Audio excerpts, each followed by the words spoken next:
esan, egun bat antolatuko genuela, edo zeu zen antolatuko genuela. Orduan, antolatu genuen lehenbizi komerz. Eta hori izan zen, bi eguneko kontu bat, ostiral bat eta larun bat, eta ostiralaian bideo pase batzuk genituen, holaneko etxeko kontua izan zen, irekilea, baina, etxeko kontatu genean, eta larun bat iran, hor, neko goza potente bat, goizian ingenun aurrentzako jam sesio moko bat, geho arratzaldian emakumeantzako jam sesio bat, geho ingenun eztabaida bat indego eta bentezitu goen, eta geho kontzertu bat. Gero guk ez genuen zinezten.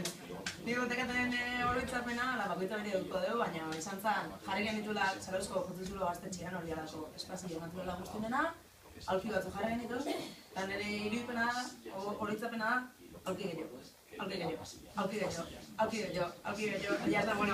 Zenbat, bildu ginen, gero egiten bat pertsona, hontaz atzaiteko, ez? Emakumeak edo sujetu ez hegemonikoak hardcore punk estena.